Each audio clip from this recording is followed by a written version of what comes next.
चंडीगढ़ के मेयर चुनाव में ऐतिहासिक फैसला आया है। हम सब ने देखा कि किस तरह से चंडीगढ़ के चुनाव में साफ साफ था कि 20 वोट इंडिया गठबंधन के थे, 16 वोट बीजेपी के थे। 20 में से 8 वोट किस तरह से इंडिया गठबंधन के वोट गलत तरीके से इनवैलिड डिक्लेयर कर दिए गए और इंडिया गठबंधन के कैंडिडेट कुलदीप कुमार को हारा हुआ डिक्लेयर कर दिया गया, बीजेपी के कैंडिडेट को जीता हुआ डिक्लेयर कर दिया गया। मामला जब सुप्रीम कोर्ट में गया तो सुप्रीम कोर्ट ने बहुत जल्दी सुनवाई करके और आज जो पूरा जो प्रोसेस भी था, किस तरह से माननीय सुप्रीम कोर्ट ने सारे बैलेट पेपर मंगाए अपने पास, बैलेट पेपर खुद देखे और आज रिजल्ट डिक्लेयर कर दिया। ये मुझे लगता है कि भारतीय इतिहास के अंदर शायद पहली बार हुआ है। हम सुप्रीम कोर्ट का बहुत बहुत शुक्रिया अदा करते हैं कि इतने कठिन समय में आज जो देश के अंदर जो हालात हैं, पूरा डिक्टेटरशिप चल रही है, जनतंत्र को कुचला जा रहा है जगह जगह, सारे इंस्टीट्यूशंस जो हैं वो एक तरह से कुचले जा रहे हैं, रौंदे जा रहे हैं। ऐसे में सुप्रीम कोर्ट का ये जो फैसला है ये बहुत मायने रखता है जनतंत्र के लिए और जनतंत्र को बचाने के लिए ये सुप्रीम कोर्ट का फैसला बहुत अहम है। इंडिया गठबंधन, इसलिए हम सुप्रीम कोर्ट का बहुत बहुत शुक्रिया अदा करते हैं। इंडिया गठबंधन की ये बहुत बड़ी जीत है, पहली जीत है, बहुत बड़ी जीत है और बहुत बड़े मायने रखती है। एक तरह से उन लोगों से छीन के लाए हम लोग ये जीत। उन लोगों ने तो चोरी कर लिया था ये चुनाव, उन लोगों ने तो वोट चोरी कर लिए थे, लेकिन हमने हार नहीं मानी। हम आखिरी समय तक लड़ते रहे, संघर्ष करते रहे और अंत में हमारी जीत हुई। तो ये पूरे देश के लिए, इंडिया गठबंधन के लिए बहुत बड़ी जीत है और बहुत बड़ा संकेत देती है देश को। जो लोग कहते हैं कि बीजेपी को हराया नहीं जा सकता, बीजेपी को हराया जा सकता है, एकता से हराया जा सकता है, अच्छी प्लानिंग और स्ट्रेटेजी से हराया जा सकता है और मेहनत से हराया जा सकता है। ये इस चुनाव के नतीजों ने साबित कर दिया। तो मैं इंडिया गठबंधन के सभी पार्टनर्स को बहुत बहुत इसके लिए बधाई देता हूं। चंडीगढ़ के लोगों को बधाई देता हूं, जिनको चंडीगढ़ के लोगों की एक तरह से जीत हुई। चंडीगढ़ के लोगों ने तो नतीजा यही दिया था कि भाई इंडिया गठबंधन का कैंडिडेट मेयर बनना चाहिए, लेकिन उन्होंने चोरी कर लिया चुनाव। तो एक तरह से जनता की हार हो गई थी, लेकिन अब जनता की जीत हुई है और पूरे देश की जीत हुई है। पूरे देश ने देखा कि किस तरह से बीजेपी ने यह चुनाव चोरी किया। इस चुनाव में 36 वोट थे टोटल, बीजेपी के, कांग्रेस के, आम आदमी पार्टी के, अकाली दल के 35 काउंसलर और एक मेंबर ऑफ पार्लियामेंट, 36 वोट थे। उन 36 वोट्स की काउंटिंग में बीजेपी वालों ने 8 वोट चोरी कर लिए, 25% वोट चोरी कर लिए 36 के अंदर। सोचो, अभी कुछ दिन के बाद देश का बड़ा चुनाव होने वाला है, उसमें 90 करोड़ वोट हैं। अगर ये 36 वोट में से 25% वोट चोरी कर सकते हैं, 90 करोड़ वोटों में ये कितने वोटों की चोरी करेंगे, सोच के भी रूह कांप उठती है, रोंगटे खड़े हो जाते हैं। सुनते तो थे कि बीजेपी वाले गड़बड़ करते हैं, सुनते तो थे कि बीजेपी वाले बदमाशी करते हैं, वोटों की चोरी करते हैं, पर कभी कभी मन कर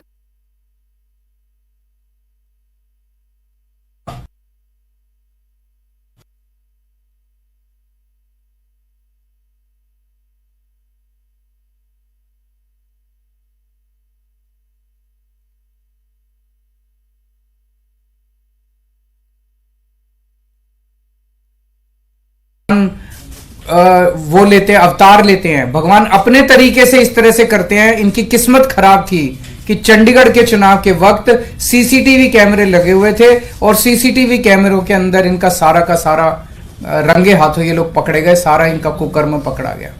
इससे साफ जाहिर है कि कितने बड़े स्तर के ऊपर ये वोटों की चोरी करते हैं। अब बड़ा मसला ये है, पूरे देश को सोचना पड़ेगा कि अगर जनतंत्र नहीं बचेगा तो कुछ नहीं बचेगा। आज जितनी कॉन्फिडेंस के साथ ये कह रहे हैं 370 सीट आएंगी, 370 सीट आएंगी, एक तरह से देश के लोगों को चैलेंज कर रहे हैं ये लोग कि तुम्हारे वोट की जरूरत नहीं है हम लोगों को, हमारी तो आ रही है 370 सीट। तुम्हारे वोट की जरूरत नहीं है हम लोगों को, हमारी तो आ रही है 370 सीट। अगर उन्हें इतना कॉन्फिडेंस है 370 सीट का, कहां से आ रहा है ये कॉन्फिडेंस? कुछ तो गड़बड़ कर रखी है इन्होंने। और जिस देश, अगर किसी देश के अंदर चुनाव के पहले पार्टियां साफ साफ कहना चालू कर दे हमें वोट की जरूरत नहीं है, हमें लोगों की जरूरत नहीं है, उस देश के अंदर फिर जनतंत्र बहुत बड़ा खतरे में है। पूरे देश को मिलके 140 करोड़ लोगों को मिलके जनतंत्र को बचाना पड़ेगा। इससे ये भी साफ है ये लोग चुनाव जीतते नहीं हैं, ये लोग चुनाव चोरी करते हैं। आज ये पूरे प्रकरण ने, चंडीगढ़ के पूरे चुनाव ने इन लोगों को बेनकाब करके पूरे देश के अंदर बेनकाब कर दिया इन लोगों ने। दूध का दूध और पानी का पानी हो गया। मैं फिर से एक बार इंडिया गठबंधन को बहुत बहुत बधाई देता हूं और माननीय सुप्रीम कोर्ट को बहुत बहुत शुक्रिया अदा करता हूं। अगर एक दो क्वेश्चंस आपके हैं तो। 3 पार्षद भी बीजेपी में चले गए, वो भी एक बड़ी चीज है कि इनका पूरा षड्यंत्र क्या था, कि षड्यंत्र था कि हमारे अब पार्षदों को तोड़ेंगे। ये चुनाव, जैसा मैंने कहा कि पहले तो पूरी कोशिश करते हैं ईवीएम में धांधली कर दो, इसमें धांधली कर दो, किसी भी तरह से चुनाव जी, अगर हार जाएं तो फिर ये काउंसलर्स को तोड़ना चालू कर देते हैं, एमएलए को तोड़ना चालू कर देते हैं, सरकारें गिरानी चालू कर देते हैं, ईडी लगा देते हैं, सीबीआई लगा देते हैं, पैसे की गड्डियां फेंकते हैं उनकी तरफ, सब तरह से तोड़ने की कोशिश करते हैं। ये जनतंत्र थोड़ी है। सर इन चुनावों ने दिखाया कि कैसे अगर आम आदमी पार्टी और कांग्रेस मिल जाए तो बीजेपी को हरा सकते हैं। मैंने अभी यही बोला, हुआ तो क्या पंजाब में भी आप इस पर? ये मैंने बोला कि किस तरह से अगर हम सारे लोग इकट्ठे हो जाएं, इंडिया गठबंधन के इस चुनाव ने एक बहुत बड़ा मैसेज दिया है। जो लोग कहते हैं कि बीजेपी को हराया नहीं जा सकता, बीजेपी को हराया जा सकता है अगर हम संगठित हो जाएं, एक हो जाएं, स्ट्रैटेजी से काम करें और मेहनत करें, हम बीजेपी को हरा सकते हैं। हमने ये चुनाव में हरा के दिखाया है। पंजाब में सोचेंगे दोबारा से? नहीं, वो स्ट्रैटेजी जीतने की स्ट्रैटेजी है, आप उसमें चिंता मत करो, उसमें जीतेंगे। दिल्ली का है, अभी कई सारे राउंड्स ऑफ डिस्कशन हो चुके हैं और काफी अंतिम स्टेज पे बाकी चीजें पहुंच चुकी है। बहुत जल्दी अनाउंस होगा उनके साथ गठबंधन। आपने पंजाब का क्लियर कर दिया, अकेले बाकी सारी चीजों पे बात हो रही है, बाकी सारे स्टेट्स में बात हो रही है और कई सारे राउंड्स ऑफ डिस्कशन हो गए हैं। काफी अच्छी बातचीत चल रही है और काफी एडवांस्ड स्टेज पे है। बहुत से आपके साथी हैं जो इंडिया अलायंस की बस में चढ़े तो थे लेकिन धीरे धीरे उतरने की कोशिश कर रहे हैं। सबका अपना अपना वो है। मैं आज आपको लगता है कि उनको देख आज के जो रिजल्ट उनको उम्मीद जगी होगी और वो वापस आ सकते हैं? जो लोग देश को बचाना चाहते हैं उन सब लोगों का इंडिया गठबंधन में स्वागत है। सर आपको लग रहा है लार्ज स्केल रिगिंग भी लोकसभा के समय ये अपोजिशन को, इंडिया ब्लॉक को अब डर है, जिस तरह का पिछले कुछ दिनों में घटित हुई है चीजें? देखिए, ईवीएम को लेके बहुत प्रश्न उठते रहते हैं। जैसे मैंने बताया, इनकी मल्टीपल स्टेजेस हैं। पहले तो ये चुनाव में गड़बड़ करते हैं, तरह तरह की गड़बड़े करते हैं, वोटर लिस्ट गड़बड़ कर देते हैं, ईवीएम के अंदर गड़बड़ी की बहुत सारी शिकायतें और बहुत सारे वो आए हैं, लेकिन उसके ऊपर कभी भी इन लोगों ने जनता का विश्वास जीतने के लिए ईवीएम के गड़बड़ी जो आरोप लगे उसको इन्होंने जनता का विश्वास स्ट्रेंथन नहीं किया।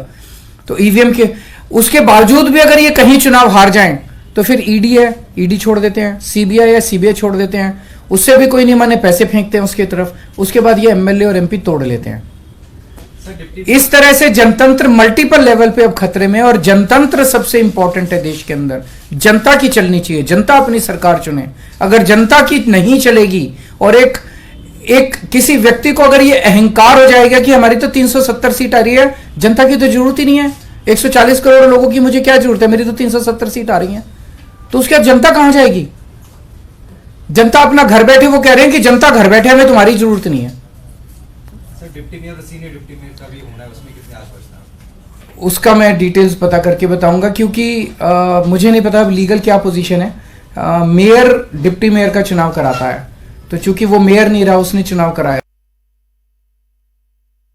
था, अब नया मेयर बना है, तो क्या वो भी दोबारा होगा, मेरे को अभी इसके बारे में